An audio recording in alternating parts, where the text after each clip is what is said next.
তোর মাথা নষ্ট। শুনলাম এই ভাইটির উপর নাকি হাজার হাজার মেয়েরা ক্রাশ খাইছে, আবার শুনলাম এই ভাইটিকে নাকি হাজার হাজার মেয়েরা বিয়ে করতে চায়। কি কমেন্ট করছে? এই শোনো, তুমি কিন্তু আমার ভাইয়া না, তুমি আমার জামাই লাগো। কেনই বা মেয়েরা ভাইটিকে জামাই বানাইবো না?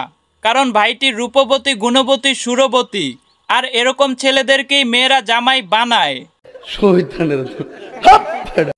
এমন এমন মেয়েগুলা পিছে ঘুরতেছে যেগুলার কাছে তোর কোনো খানা নাই।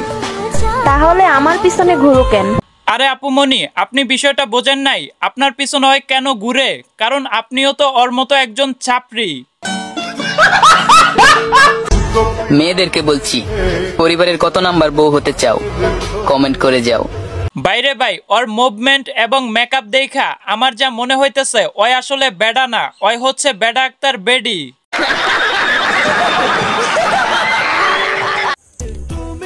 কি কমেন্ট করছে? ওই জান, তোমাকে যতবার দেখি বারবার প্রেমে পড়ে যাই। এই ভাইটির উপর যে মেয়েগুলা ক্রাশ খাইছে না, মানে এই ভাইটিকে যারা বিয়ে করতে চায়, আমার মনে হয় ওরা আসলে মেয়ে না, ওরা হচ্ছে সাক্ষাৎ মারানি।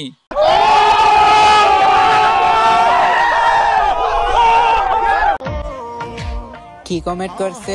ওই জান, এই শীতে আমি তোমার পাশে থাকতে চাই। আমার মনে হয় খুবই তাড়াতাড়ি এই ভাইটিকে পাবনা মানসিক হসপিটালে নিয়ে ভর্তি করানো দরকার, না হলে যে কোনো সময় কোনো মেয়ে এই ভাইটিকে ধরে নিয়ে বড়ি দিতে পারে। আচ্ছা,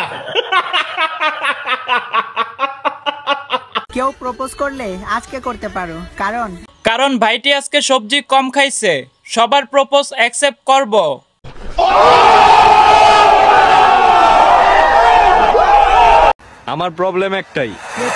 আমার প্রবলেম একটাই, আমি টিকটকের উজ্জ্বল প্রতিবন্ধ না, মানে উজ্জ্বল প্রতিভা। কেউ একটু মজা করে আই লাভ ইউ বলতে পারো না? বাইরে ভাই, বাংলাদেশে ভাতের অভাব পড়ব, কিন্তু বিনোদনের অভাব কোনোদিনও পড়ব না। এই যে তুমি একটা কথা কইলে ভাই। আরে মোশারফ ভাই, এদের জ্বালায় ফেসবুক ইউটিউবে ঢুকা যায় না, এদের ক্রিঞ্জ মার্কা ভিডিওগুলা সামনে আসে, মানে দেখ কার সহ্য।